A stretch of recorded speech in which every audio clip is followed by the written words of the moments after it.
Hello students, my name is Aman Sharma. Today we are going to start the remaining part of your chapter elements, compounds and mixtures. So first topic that we are going to start is distillation. By distillation we can separate a solid liquid mixture either homogeneous or heterogeneous.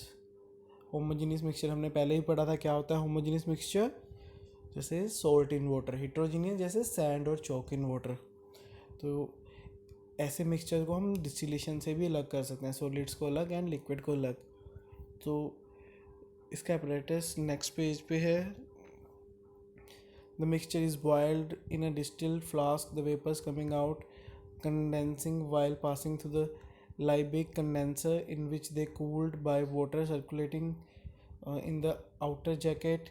The pure liquid, that is water, is collected in the receiver. Solid soluble salt or insoluble sand or chalk remains in the distillation flask. Okay, now I will explain by showing this diagram.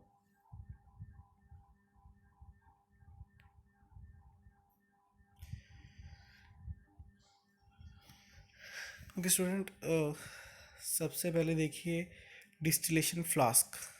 Distillation flask, okay, distillation flask एक जिसके बीच में है वो है sand. इसे हम कहते हैं सैंड बाथ. सो सैंड बाथ इसलिए हम कर रहे हैं ताकि इवनली हीट कर सके हम पूरे सॉल्यूशन को. तो आपने देखा होगा डिस्टिलेशन फ्लास्क में क्या आपका मिक्सचर है किसका, जिसमें वाटर है या सॉल्ट या शुगर या सैंड या चॉक, किसी का भी मिक्सचर ले सकते हो. अब आपने क्या किया, इसे हीट करना शुरू किया. जब आप इसे हीट कर रहे हो तो ये इसके वेपर्स बनेंगे. ये वेपर्स आपकी ये साथ में जो इसकी कनेक्टिंग ट्यूब है इसमें से पास होएंगे. ये क्या आपका लाइबिक कंडेंसर, इसके एक साइड से पानी इनलेट हो रहा है और एक साइड से आउटलेट. ये पानी हम इसलिए सर्कुलेट कर रहे हैं ताकि ये जो लाइबिक कंडेंसर ठंडा रहे. अगर ये इसका टेम्परेचर कम है, ये ठंडा है, तो यहाँ पे हमारा जो वाटर के वेपर्स हैं वो कंडेंस हो जाएंगे. कंडेंस हो जाएंगे यानी वापस से वाटर लिक्विड स्टेट में आ जाएंगे. अब ये लिक्विड वाटर यहाँ से होता हुआ इस लाइबिक कंडेंसर से होता हुआ हमारे इस फ्लास्क में आ जाएगा जिसे हमने नेम दिया रिसीवर. रिसीविंग फ्लास्क में आ जाएगा. तो इस तरह से थोड़ी देर बाद सारा का सारा वाटर जो है आपका इवेपोरेट हो गए यहाँ पे आ जाएगा रिसीवर में. और जो आपका फ्लास्क था डिस्टिलेशन फ्लास्क उसमें क्या बचेगा, जो भी आपका सेकंड मिक्सचर था, यानी सॉल्ट भी बच सकता है, अगर सैंड है तो सैंड बच जाएगी, जो भी आपका अदर सॉलिड पार्ट है वो यहाँ पे लेफ्ट हो जाएगा. ये जो लाइबिक कंडेंसर है, ये जो इसमें water in and water outlet है, ये कंडेंसर के बाहर बाहर ही होता है. ये जो आपका अंदर वाला है ये बिल्कुल अलग सेपरेट है. जो आपका अंदर से वाटर जा रहा है ये बाहर वाला वाटर उससे मिक्स नहीं होता. ये उसके अराउंड ऐसे सर्कुलेशन में घूमता रहता है बस. इसका वर्क सिर्फ इतना ही होता है कि जो आपका ये पूरा अपरेटस है लाइबिक कंडेंसर वाला, ये इसका टेम्परेचर कम रहे as compare to distillation flask वाले टेम्परेचर से. अगर वो टेम्परेचर 100 डिग्री पे है तो ये 30-40 डिग्री पे ही रहेगा ताकि ईजिली सारे के सारे वेपर्स कंडेंस हो जाए और वापस से इस फ्लास्क में रिसीव हो जाए, रिसीवर वाले फ्लास्क में. इस प्रोसेस को हम कहते हैं डिस्टिलेशन. सो ये वही प्रोसेस है जिससे डिस्टिल्ड वाटर बनाया जाता है. हम लेबोरेटरीज़ में जब काम करते हैं तो वहाँ पे डिस्टिल्ड वाटर यूज़ करते हैं. अगर और भी कई जगह हम डीऑक्सीजनेटेड डिस्टिल्ड वाटर भी यूज़ करते हैं जिसे हम DI वाटर कहते हैं. तो हमें लेबोरेटरीज़ में ये वाला पानी चाहिए होता है. और this is the process how we make this water. This is how distilled water is prepared in the laboratory. Okay, next topic is fractional distillation. Fractional distillation, we can separate liquids which differ in their boiling point by 20 degree or more. Fractional distillation से हम वो liquids के mixture को separate out कर सकते हैं जो liquids के बॉइलिंग पॉइंट में डिफरेंस कितना है, मिनिमम 20 डिग्री या उससे ज़्यादा. फॉर एग्ज़ाम्पल अगर कोई लिक्विड 100 डिग्री सेल्सियस पे बॉयल हो रहा है तो दूसरा लिक्विड या तो 120 या उससे ज़्यादा पे बॉयल होना चाहिए, तो हम उन्हें सेपरेट आउट कर सकते हैं. अगर कोई 100 डिग्री पे है, एक 80 डिग्री पे है, उनको भी हम सेपरेट आउट कर सकते हैं. पर ये इससे ज़्यादा होना चाहिए डिफरेंस, या तो 20 हो या 20 से ज़्यादा. यानी एक का 100 है तो एक का 80, 80 से 75 भी हुआ तो भी चल जाएगा, क्योंकि डिफरेंस कितना हो गया 25 का। सो ये डिफरेंस इंपॉर्टेंट है। फ्रैक्शनल डिस्टिलेशन से ये हम पेट्रोलियम से काफ़ी सारी चीज़ें ऑब्टेन करते हैं, जैसे पेट्रोल, डीजल, नेचुरल गैस। सो ये सारी चीज़ें फ्रैक्शनल डिस्टिलेशन से ही हम ऑब्टेन करते हैं। ये सारा सेटअप है फ्रैक्शनल डिस्टिलेशन का। थोड़ी सी इसकी रीडिंग करने के बाद हम इस सेटअप को दोबारा ध्यान से डिस्कस करेंगे। The liquid mixture is boiled in the distillation flask. तो लिक्विड मिक्सचर को हम बॉयल कर रहे हैं डिस्टिलेशन फ्लास्क में, फिटेड विथ फ्रैक्शनेटिंग कॉलम। इसके ऊपर क्या है, फ्रैक्शनेटिंग कॉलम। ये जो डिस्टिलेशन फ्लास्क है, ये देखो आप सबसे पहले सैंड बाथ है, सैंड बाथ के ऊपर एक लिक्विड मिक्सचर है, वो आपका डिस्टिलेशन फ्लास्क है। उसके ऊपर एक जिगजैग सी आपको दिखाई दे रही है, ये क्या आपकी फ्रैक्शनेटिंग कॉलम, ये फ्रैक्शनेटिंग कॉलम है। और इस कॉलम के साथ आपका क्या अटैच है, लाइबिक कंडेंसर। लाइबिक कंडेंसर के साथ आपका रिसीवर। आई गेस आपको डायग्राम थोड़ा सा समझ आ गया है। एक सैंड बाथ होती है और एक ऑयल बाथ भी होती है, तो हम यहाँ पे ये सैंड बाथ यूज़ कर रहे हैं। दोनों का पर्पस सेम ही होता है, ताकि इवनली हीटिंग प्रोवाइड हो। जो आपका डिस्टिलेशन फ्लास्क है उसके सारे पार्ट्स को इवनली हीट प्रोवाइड हो।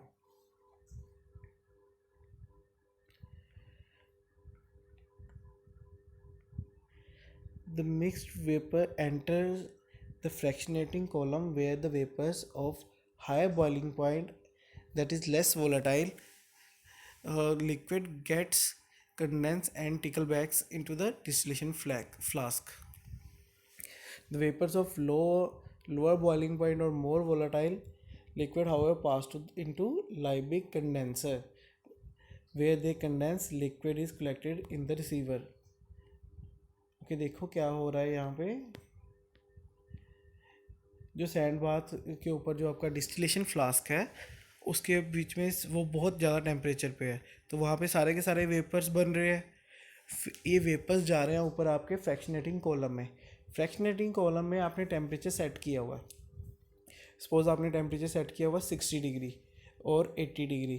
तो जो 60 डिग्री वाले हैं, ठीक है, अभी अगर टेम्परेचर 60 डिग्री है तो जो 80 डिग्री वाले हैं वो तो अभी वापस से कंडेंस हो जाएंगे, क्योंकि 80 डिग्री पे अभी 80 डिग्री तो वहाँ पे पहुँचा ही नहीं है, तो वो सारे कंडेंस हो गए, वापस से tackle back in the distillation flask, वो वापस डिस्टिलेशन फ्लास्क में आएंगे। लेकिन जो 60 डिग्री वाले हैं वो पास हो जाएंगे और वो कहाँ पे आएंगे, लाइबिक कंडेंसर में। तो जितने भी सारे 60 डिग्री वाले हैं वो सारे के सारे हम रिसीवर में कलेक्ट कर लेंगे, और ये तब तक हम करते रहेंगे जब तक सारा का जो हमारा जितना भी 60 डिग्री वाला लिक्विड है वो सारा का सारा इवेपोरेट होके यहाँ पे आ जाएगा रिसीवर में। उसके बाद हम इस फ्रैक्शनेटिंग कॉलम का टेम्परेचर बढ़ा देंगे 80 डिग्री, और यहाँ पे रिसीवर हम कर देंगे चेंज, न्यू रिसीवर, फिर वहाँ पे हमारा जो 80 डिग्री वाला लिक्विड है वो भी आ जाएगा।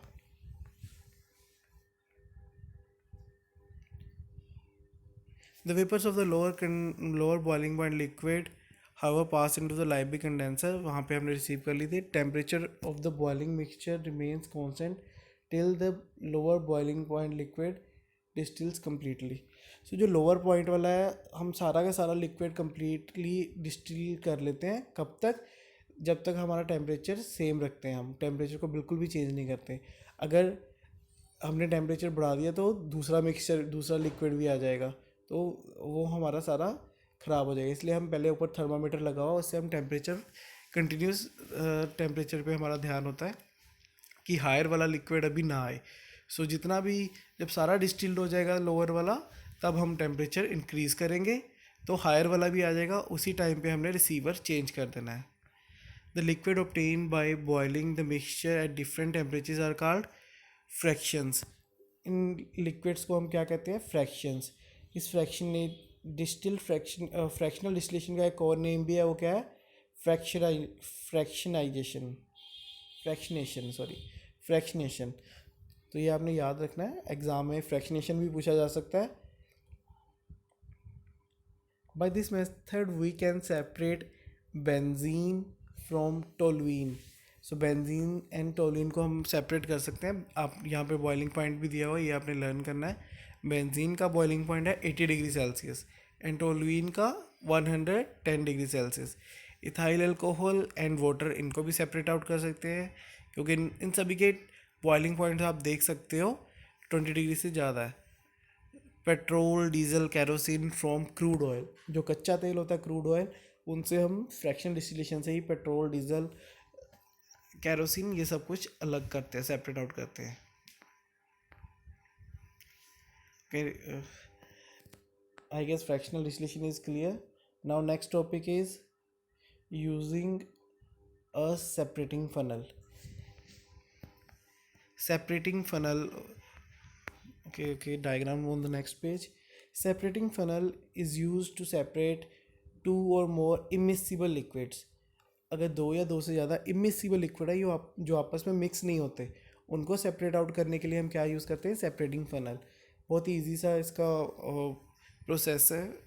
The separating mixture is placed in a separating funnel allowed to stand the different immiscible liquids form separate layers which can be collected in the different vessels one after other.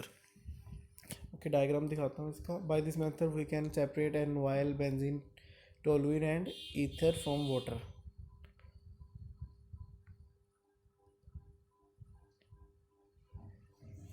ये देखिए इसका diagram.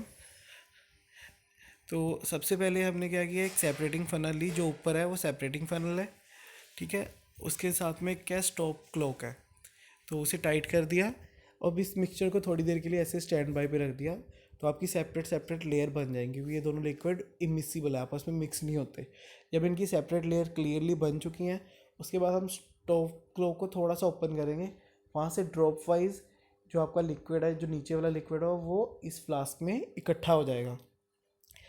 तो after some time जब ये सारा का सारा liquid हम कलेक्ट कर लेंगे, तो हम फ्लास्क चेंज करके दूसरा लगा देंगे, और जो ऊपर वाला येलो लिक्विड दिखाई दे रहा है वो भी हम कलेक्ट कर लेंगे।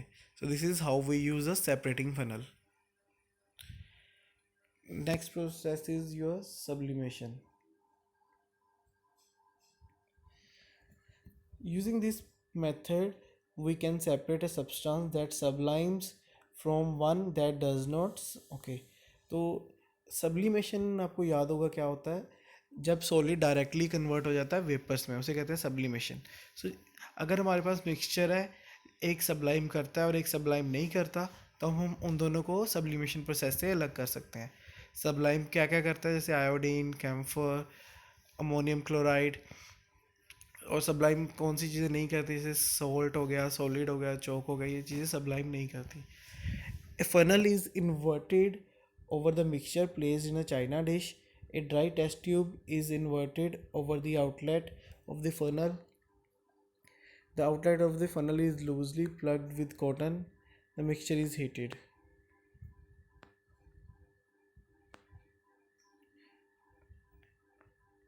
The sublimable component vaporize and the vapor solidify in the test tube on the cooler part of the funnel.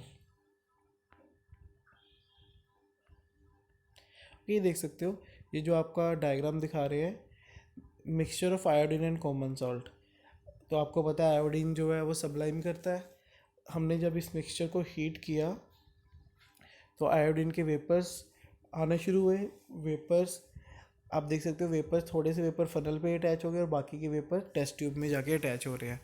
तो इस तरह से धीरे धीरे हमारे सारे के सारे जो वेपर्स है, वो आयोडीन के जो वेपर्स है वो टेस्ट ट्यूब पे अटैच हो जाएंगे, और जो नीचे बचेगा वो क्या, आपका सॉल्ट। सो आप इस तरह से सॉल्ट एंड आयोडीन को सेपरेट आउट कर सकते हो।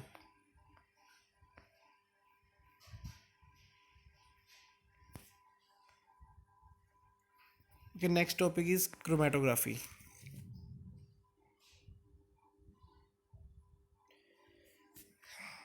By chromatography, we can separate two or more solids from one another provided they are soluble in same solvent. The solvent may be pure liquid like water, alcohol, acetone, or mixture of two or more of these. Okay, chromatography अभी बाद में discuss करते हैं। उससे पहले इन्होंने क्या बताया कि क्रोमेटोग्राफी से हम कौन से सॉलिड्स को सेपरेट आउट कर सकते हैं। कुछ इस तरह के सॉलिड्स जो किसी एक पर्टिकुलर सॉल्वेंट में सोलूबल हो, जैसे कुछ चीज़ें जो हमारी वाटर में सोलूबल हैं, तो सारी की सारी वाटर में डिज़ोल्व करने के बाद ही उन्हें हम सेपरेट आउट कर सकते हैं क्रोमेटोग्राफी से। तो हमारे सॉल्वेंट जनरली कौन कौन से होते हैं, वाटर, अल्कोहल या एसीटोन या मिक्सचर ऑफ कोई भी दो चीज़ों का मिक्सचर ले लेते हैं, that can be act as solvent. Okay, कुछ आपको डायग्राम दिखाया हुआ है, जो क्लिप के साथ लगा हुआ है एक पेपर सा, इसे कहते हैं क्रोमेटोग्राफी पेपर। और नीचे आपका वाटर है और आपको ऊपर दिखाई दे रहे हैं दो कलर्स, पेपर के ऊपर दो कलर्स दिखाई दे रहे हैं, ब्लूइश सा है और एक येलो है। तो आप देख सकते हो येलो एंड ब्लू कलर अलग हो गया है। सो this is how chromatography works. हमने ब्लू एंड येलो कलर को अलग कर लिया है। तो डिटेल में हम ये पढ़ेंगे इसे। कि यहाँ पे क्लियरली दिखाई दे रहा है कि ब्लू एंड येलो कलर अलग अलग हो गए हैं। Setup used in paper chromatography, color of ink from green sketch pen separates out into blue and yellow। Okay, एक ब्लू स्केच पेन था तो उसका जो कलर है वो सेपरेट आउट होके क्या मिल गया आपको, blue and yellow.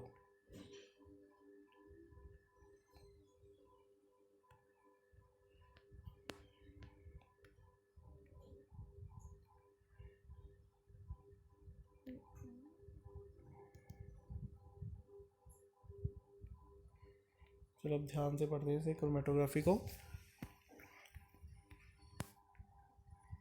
The method works on the principle of adsorption. मैं एब्जॉर्प्शन नहीं बोल रहा हूँ, adsorption, adsorption. One should understand the difference between adsorption and absorption. Chromatography पढ़ने से पहले आपको ये पता होना चाहिए कि एब्जॉर्प्शन एंड एड्जॉर्प्शन में क्या डिफरेंस है।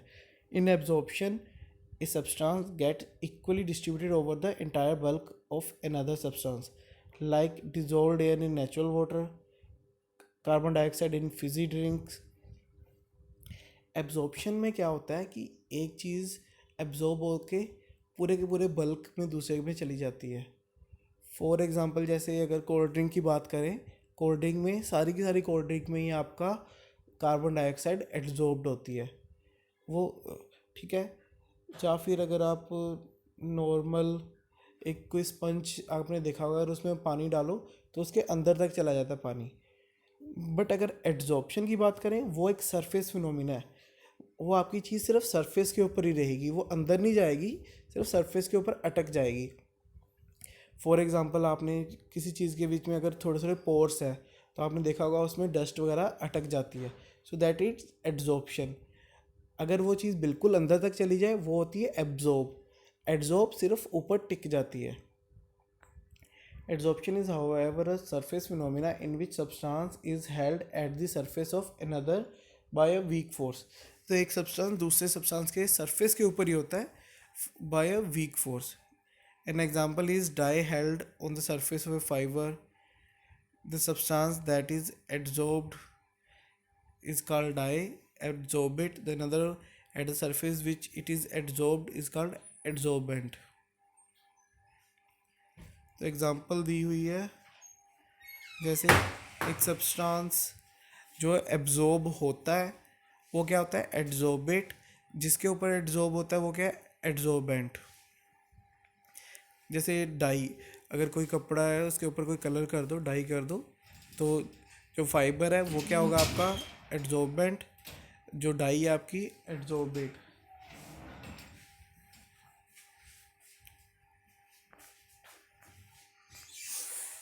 ये समझना जरूरी है, adsorbate and adsorbent.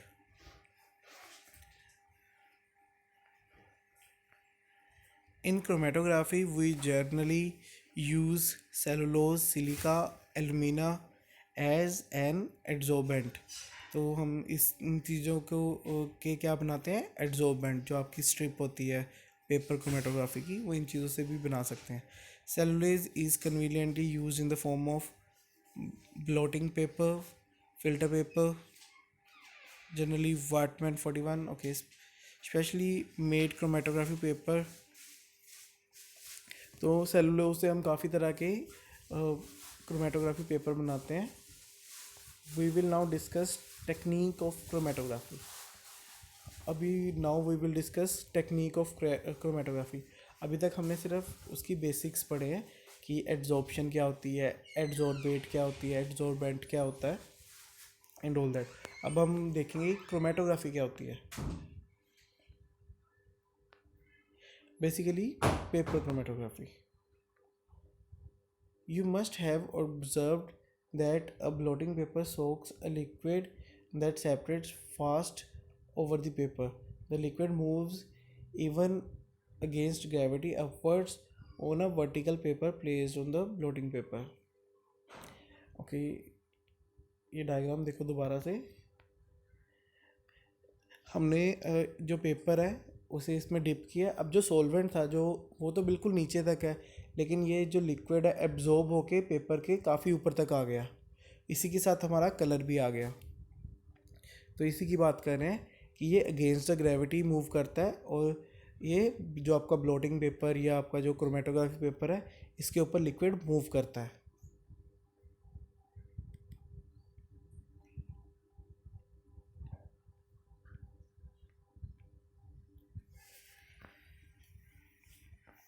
A long strip of a chromatography paper or a good quality filter paper is cut out। पहले आपने क्या करनी है, एक लॉन्ग स्ट्रिप लेनी है, उसे कट करना है रेक्टेंगुलर शेप में। A drop of solution of a mixture say a ink of a green sketch pen. अब आपने एक कोई भी सोल्यूशन लेना है, आपने इंक वाला सोल्यूशन ले सकते हो जनरली एक्सपेरिमेंट करने के लिए। तो जैसे इन्होंने ग्रीन स्केच लिया है, क्योंकि हमें पता है ग्रीन कैसे बनता है, combination of yellow and blue से। Is placed about a centimetre from the one end of strip and dried. तो हमने क्या किया, जो आपने पेपर लिया रेक्टेंगुलर उसके 1 सेंटीमीटर ऊपर एक साइड से हमने 1 सेंटीमीटर छोड़ दिया और वहाँ पे एक ड्रॉप उसकी डाल दी और उसे सुखा दिया। जो आपने प्लेस किया अपने कलर, जैसे मर्जी आप सिंपल पेन से बना भी सकते हो या इंक को ड्रॉप भी कर सकते हो। A very small amount of solvent is taken in the jar. हमने एक बहुत थोड़ा सी अमाउंट में सॉल्वेंट लिया एक जार पे। The paper strip is suspended in the jar such that the end near which the mixture is placed just touches the solvent. The whole strip is left undisturbed. अब आपने क्या किया, jar में solvent डाला, उसे आपने उसमें जार में स्ट्रिप भी डाल दी। जहाँ पे आपने डॉट लगाया था जिस एंड में, वो एंड नीचे रखा। और आपने इस बात का ध्यान रखना है कि जो आपका सॉल्वेंट है और जो डॉट है वो आपस में टच ना करे। जो आपका स्ट्रिप का बिल्कुल छोटा सा पार्ट है वो आपका सॉल्वेंट में डिप होना चाहिए, लेकिन जो डॉट है उससे चाहे टच ना करे। फिर उसके बाद ये सारे सेटअप को हमने लेफ़्ट अनडिस्टर्ब, इसे बिल्कुल भी डिस्टर्ब नहीं करना, थोड़ी देर के लिए ऐसे ही छोड़ देना है। अब जो सॉल्वेंट है वो धीरे धीरे ऊपर को राइज करेगा।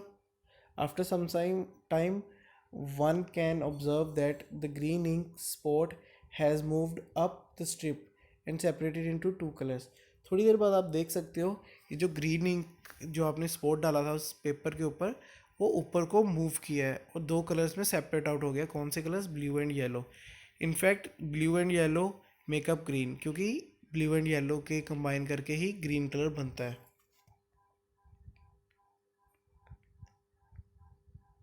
This happens because different dyes pigments different colours जो है आपके are held by adsorbent with different forces. क्योंकि इसमें जो एड्जॉर्बेंट क्या होता है, जो आपका पेपर है उसके साथ डिफरेंट फोर्सेस के साथ ही ये जुड़ते हैं, जो आपके डिफरेंट कलर्स हैं। कुछ के साथ एड्जॉर्बेंट की स्ट्रॉन्ग फोर्स है, कुछ के साथ वीक फोर्स है। The one that is held strongly is driven fast, sorry less strongly. जो जिनके साथ तो वीक फोर्स है वो क्या होंगे, वो काफ़ी दूर तक जाएंगे सॉल्वेंट के साथ। जब सॉल्वेंट ऊपर जा रहा है तो साथ में इंक भी ऊपर जाएगी। अब जो तो स्ट्रॉन्ग फोर्स वाले हैं वो तो जल्दी उसके साथ चिपक जाएंगे, एड्जॉर्बेंट के ऊपर एड्जॉर्ब हो जाएंगे, और जो जिनकी फोर्स लो है वो आगे तक जाएंगे। Solvent then held more strongly by the adsorbent. Adsorbent जो पेपर है जो तो ज़्यादा स्ट्रांगली अटैच हो जाएंगे, जिनकी तो फोर्स ज़्यादा स्ट्रांगली है एड्जॉर्बेंट एंड एड्जॉर्बेट की, वो नीचे रहेंगे। जिनकी कम फोर्स है वो ऊपर जाएंगे। As a result the different pigments move with different speed. इसी वजह से जो डिफरेंट कलर्स हैं वो डिफरेंट स्पीड से मूव करते हैं, एक ऊपर चला जाएगा और एक नीचे रह जाएगा। Under the influence of solvent, so solvent के इन्फ्लुएंस में जब वो मूव करते हैं, एक की स्पीड ज़्यादा होती है कि कम, और वो सेपरेट हो जाते हैं। जो आपकी एक सिंपल ग्रीन डॉट था अब वो अलग हो चुका है। The area of colour on chromatography paper is called chromatogram. So जो आपने अभी क्रोमेटोग्राफी के ऊपर जो आपका एरिया ऑफ कलर्स जैसे ब्लू एंड येलो बना है, इसे हम क्या कहते हैं, chromatograph. One can take a mixture of inks in different colours to have a more colourful chromatograph. अगर आप इसमें और ज़्यादा कलर्स मिक्स करके डाल दो एक कलर का मिक्सचर्स, तो आपको एक बहुत ही ब्यूटीफुल डिफरेंट कलर्स का क्रोमेटोग्राफ मिल सकता है। Smaller strips of different colors are now cut out from the main strip, and the coloring matters that can be obtained from each other strip by dissolving it out in solvent and evaporating the solvent. Okay, so जहाँ जहाँ पे आपका yellow and blue, जो आपका yellow and blue colour था, उतना उतना part आप उसका कट कर सकते हो। येलो वाला अलग से कट कर लिया, ब्लू वाला अलग से। अब वापस से इस कलरिंग मैटर को ऑब्टेन कर सकते हो by dissolving the strip into solvent. अब इसे सॉल्वेंट में डिजोल्व कर लो, एक येलो सॉल्वेंट बन जाएगा, एक ब्लू सॉल्वेंट। अब उसके बाद आपने इवेपोरेशन से सॉल्वेंट को इवेपोरेट कर देना है और आपको ब्लू एंड येलो कलर मिल जाएगा। This is how chromatography works. In chromatography the adsorbent part is called stationary phase, and the thing that moves solvent and the solution collectively known as mobile phase. जो आपका adsorbent part है, जो paper वाला part है, वो आपका stationery है क्योंकि वो एक जगह स्टेशनरी फिक्स्ड रहता है, और जो चीज़ें ऊपर मूव करती हैं, सॉल्वेंट एंड सॉल्यूशन जो मूव कर रहा है, उसे हम कहते हैं मोबाइल फेज।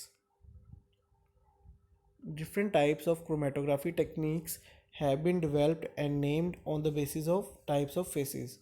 So बहुत सारी क्रोमेटोग्राफी टेक्निक्स डिवेल्प्ड है। सो कुछ के नाम, column chromatography is commonly used technique in which stationary phase is a column of adsorbent. Column chromatography जो ज़्यादातर यूज़ होती है, इसमें जो आपका एड्जॉर्बमेंट है, जो पेपर लाइक स्ट्रक्चर है जो भी आपका है, वो आपका क्या होता है, कॉलम होता है। The absorbent is packed in a vertical placed white tube. जो आपका एब्जॉर्बेंट है, इसे एक वर्टिकल ट्यूब में पैक्ड होता है। वर्टिकल ट्यूब इसलिए से वर्टिकल है, इसलिए से हम क्या कहते हैं, कॉलम।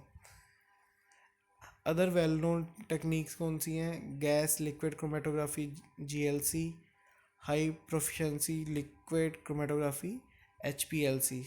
तो ये इनके नेम्स आपने याद रखने हैं। So this is your chromatography. Separation methods or summary. Okay. Okay, student, different of separating component from different mixtures. तो ये हमने सारे पहले डिस्कस किए हुए हैं, उन्हीं का एक समरी बनाई हुई है। सीविंग, मैग्नेटिक सेपरेशन, सब्लिमेशन, ये सारे प्रोसेस हमने डिस्कस कर लिए हैं, कुछ इस वीडियो में, कुछ प्रीवियस वीडियोस में आप देख सकते हो। सेडिमेंटेशन, डिकेंडेशन, ये भी हमने पढ़ लिया है। फ्रैक्शनल डिस्टिलेशन, ये सारे हमने प्रोसेस डिस्कस कर लिए हैं। Now separation of mixtures, a few examples. कुछ एग्जांपल्स हैं ये भी, जो अभी हमने सारे मेथड पढ़े हैं उन्हीं के ऊपर बेस हैं। जैसे एक सैंड एंड वाटर का मिक्सचर है, इसे हम कैसे अलग कर सकते हैं, इसे हम फिल्ट्रेशन या डिस्टिलेशन से सेपरेट आउट कर सकते हैं। तो ये आपने मेथड्स पढ़े हुए हैं। सोल्ट सॉल्यूशन को कैसे सेपरेट आउट कर सकते हैं, इसे भी हम सेम इवेपोरेशन से भी कर सकते हैं और डिस्टिलेशन से भी कर सकते हैं। अगर एक सैंड एंड सोल्ट का मिक्सचर है, इसे हम क्या कर सकते हैं, सोल्ट को हम डिज़ोल्व कर सकते हैं वाटर में और सैंड को फिल्टर आउट कर लेंगे, बाद में इवेपोरेशन से हमें सोल्ट भी मिल जाएगा। शुगर चॉक को भी ऐसे ही हम कर सकते हैं, सेम मेथड से ही। Iron filing and sawdust, as iron is magnetic, sawdust is not magnetic, तो हम इसे मैग्नेटिक सेपरेशन वाले मेथड से अलग कर सकते हैं। Iron filing and sulphur mixture, iron is magnetic, sulphur is not, magnetic से भी अलग कर सकते हैं, या फिर डिसोल्यूशन वाले मेथड से। सल्फर जो आपका कार्बन डाइसल्फाइड में डिसॉल्व हो जाएगा बट आयरन नहीं होगा। आयरन, कार्बन, सल्फर, सो सल्फर अगेन डिसॉल्व हो जाएगा कार्बन डाइसल्फाइड में, कार्बन नहीं होगा। वाटर एंड वायल को, तो आप इसमें इमिसिबल लिक्विड्स हैं तो क्या यूज़ कर सकते हो आप, separating funnel.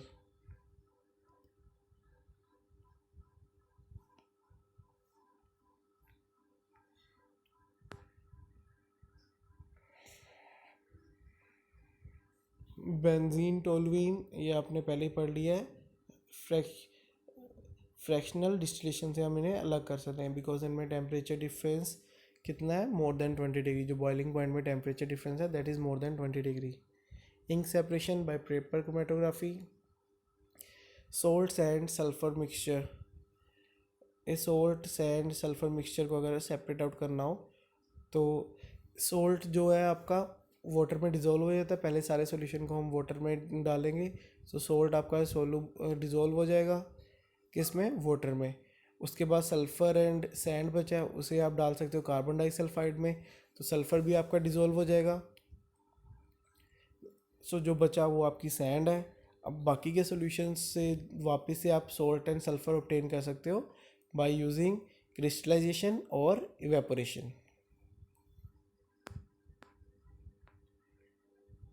Gun powder very important, carbon sulphur nitrate. Gun powder is an explosive containing carbon, sulphur, potassium nitrate जिसे हम नाइट्रेट कहते हैं। Only sulphur is soluble in carbon disulphide, तो सल्फर तो आप डिज़ोल्व कर लोगे कार्बन डाइसल्फाइड में। नाइट्रे इन वाटर, सो जो नाइट्रे है वो किस में सॉल्युबल है, वाटर में। So sulphur and nitre can be dissolved out successively in carbon disulphide and water. तो सल्फर एंड नाइट्रेट तो आपके कार्बन डाइसल्फाइड एंड वाटर में डिज़ोल्व हो जाएंगे and recovered from the solutions by evaporating the solvents or by crystallization। और वापस से हम इन्हें रिकवर कर सकते हैं evaporation या crystallization के मेथड से। After the final dissolution carbon is left as residue, और जब आपने इन दोनों को obtain कर लिया था जो बचा था रेजिड्यू वो क्या था आपका, कार्बन। इन्हें आप alternatively the nitrate can be dissolve out first और देन सल्फर। ये आप आगे पीछे भी कर सकते हो कि पहले सल्फर डिजोल्व कर लिया, पहले नाइट्रेट डिजोल्व कर लिया, doesn't matter. Next is difference between mixture and compound, very important. Mixture क्या होता है, impure, compound pure. The component can be present in any proportion, constituent must be present in fixed proportion. The components, तो mixture में कुछ भी fix नहीं होता, compound में फिक्स रेशियो में प्रेजेंट होते हैं जो इसके पार्टिकल्स होते हैं। जैसे H2O, हाइड्रोजन 2 होंगे, oxygen 1। Components show their individual properties, so यहाँ पे कंपोनेंट्स इंडिविजुअल प्रॉपर्टी शो करते हैं बट कंपाउंड्स में नहीं करते। The component can be separated by physical means और can not be separated by physical means. Compound में फिजिकल मीन्स से सेपरेट नहीं हो सकते, कंपाउंड में केमिकल मीन्स से कंस्टिट्यूएंट पार्टिकल सेपरेट आउट कर सकते हो, बट वो मिक्सचर्स में भी कर सकते हो केमिकल मेथड से, that's why they have not mentioned here. Component, third point, component show their individual properties. ये पहले भी हमने पिछली वीडियो में एक्सप्लेन किया हुआ है। मतलब अगर